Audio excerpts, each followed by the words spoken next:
ನೋಡಿ, ಮುಗುಳುಕೋಟಲ್ಲಿ ಲಕ್ಷಾಂತರ ಜನ ಸೇರಿದ್ದಾರೆ. ಯಾಕೆ ಸೇರಿದ್ದಾರೆ? ಸಾಧು ಸಂತರಿಗೆ ಗೌರವ ಇರಬೇಕು, ಗೋಮಾತೆಯ ರಕ್ಷಣೆ ಆಗಬೇಕು, ಹೆಣ್ಮಕ್ಳ ರಕ್ಷಣೆ ಆಗಬೇಕು ಅಂತ.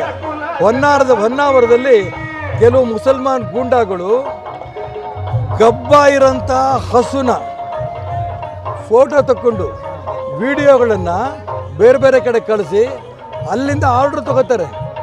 ಗಬ್ಬ ಇರೋಂಥ ಹಸುನ, ಅದಕ್ಕೆ ಆರ್ಡ್ರ್ ತೊಗೊಂಡು ಹಸುನ ಕೊಯ್ದು ಅದನ್ನು ಮಾರಾಟ ಮಾಡ್ತಾರೆ. ಮಾರಾಟ ಮಾಡ್ತಾ ಇರೋದು ಅಂಶವನ್ನು ಇವತ್ತು ಪೊಲೀಸ್ ಇಲಾಖೆ ಹಿಡಿದಿದೆ ಹೊನ್ನಾವರದಲ್ಲಿ.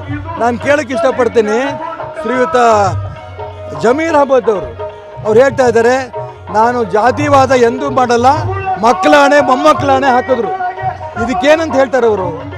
ಹೊನ್ನಾವರದಲ್ಲಿ ಗಬ್ಬ ಇರೋಂಥ ಹಸುನ ಕೊಯ್ದು ವಿಡಿಯೋ ತಕ್ಕೊಂಡು ಅದನ್ನು ಕೊಯ್ದು ಮಾರಾಟ ಮಾಡ್ತಿರ್ಬೇಕಾದ್ರೆ ಹೊನ್ನಾವರಕ್ಕೆ ಜಮೀರ್ ಅಹಮದ್ ಬರಲಿ, ಪೊಲೀಸ್ ಇಲಾಖೆ ಹಿಡಿದಿದ್ದಾರೆ, ಮುಖ್ಯಮಂತ್ರಿಗಳು ಬರಲಿ, ಉಪಮುಖ್ಯಮಂತ್ರಿಗಳು ಬರಲಿ, ಅವರೆಲ್ಲ ನೋಡಿ ಯಾರು ಈ ರೀತಿ ಗಬ್ಬ ಹಸುನ ಕೊಯ್ದು ಮಾರಾಟ ಮಾಡ್ತಾರೆ ಅವ್ರ ಬಗ್ಗೆ ಉಗ್ರ ಕ್ರಮ ಕೈಗೊಳ್ತೀವಿ ಅಂತ ತೀರ್ಮಾನ ತಗೊಂಡ್ರೆ ಅವಾಗ ನಮ್ಮೆಲ್ಲರಿಗೂ ಸಾರ್ಥಕ.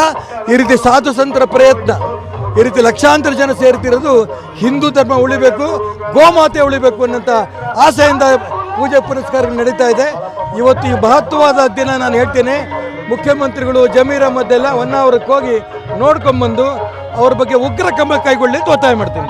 ಸರ್ಕಾರದಲ್ಲಿ ಕಾನೂನು ಸುವ್ಯವಸ್ಥೆ ಹದಗೆಡ್ತಾ ಇದೆ, ಒಂದು ಹತೋಟಿಯಲ್ಲಿ ಇಲ್ಲ ಅಂತ ಆರೋಪ. ಅದು 100